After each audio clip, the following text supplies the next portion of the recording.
Let's bring in Warren Hogan now from Judo Bank, your economic advisor there and a regular on this program. Warren, great to see you as always. What do you make of the decision, rates on hold, and the statement by the governor?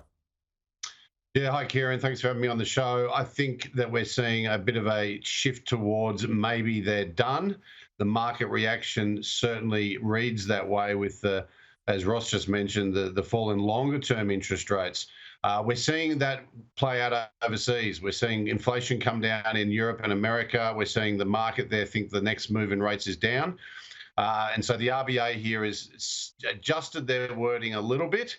And I think that's going to get the general opinion being that they may well be done. Now, I personally think it's too early to call that. And the statement itself says they're still very alert to inflation concerns. But I think that's the way the market will read it. And many economists will probably start saying that there's no more rate hikes for us. You believe it's too early to call it, that they're done and the queue is in the rack? Why? Look, we're 6 months behind the rest of the world, and we have been for the last couple of years. I think it's because we had our worst lockdowns at the end of the pandemic. And of course, we've still got a pretty hot economy. Sure, consumer belt tightening has seen things slow down quite a bit, but we're still seeing a very hot housing market. We're still seeing a hot jobs market. And of course, this immigration is really feeding it, and that people are coming here and getting jobs. And of course, the big one really is wages. It's up at 4%. That's as high as the RBA thinks it's going to go. And so they've got no more risk or tolerance for wages continuing to push up into the new year. And I think that's the key. If we see higher wage outcomes early next year, then I think they're going to have to go again. And of course, if the economy holds up better. So it is data dependent, as they say, but I think it's too early to call the end of the tightening cycle. And also, our rates are still well below where they are overseas at around 4.5, where most countries are around 5.5.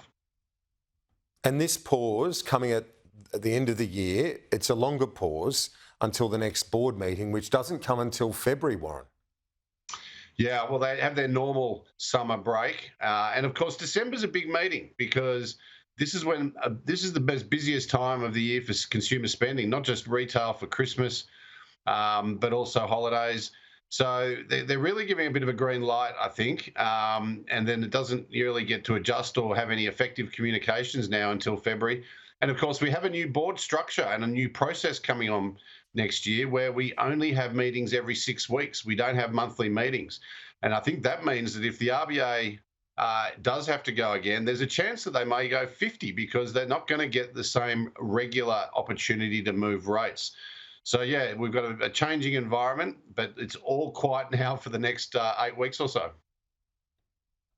So give our viewers a sense of what would be the best case scenario for the RBA, for the government, I suppose, by extension, but for the RBA in terms of not having to move again in 2024, at least in the first part.